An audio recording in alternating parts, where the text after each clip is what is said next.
ABC 7 business commentator Richard Stern is joining us now and letting us know that we had a lot of wild swings on Wall Street today.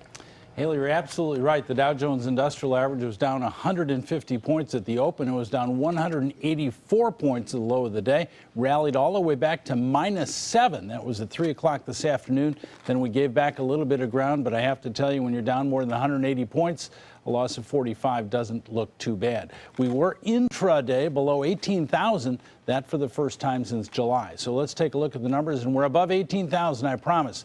There you see the Dow at 18,098.94, a loss of 45 points, 1/4% on volume of 742 million shares. The Nasdaq was the biggest loser of the day, down 1/2%, almost 26 points, closing at 5,213.33. That on volume of 1,601 million shares. The S&P down as well, down 0.3%, just over 6.5 points at 2,132.55.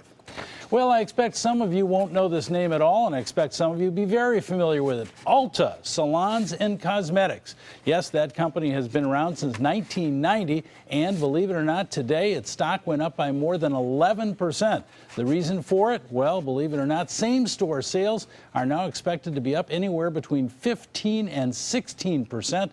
That much better than Wall Street had been expecting. By the way, if you're familiar with Ulta, or if you're not, they do have one store in southern Sarasota, right across from Sarasota Square Mall. They also have a store in northern Sarasota on North Cattleman Road. So they seem to be doing very, very well. Cosmetics, of course, is something that seems to be rather inflation resistant and certainly did very well today. I've contributed to that some. Yeah.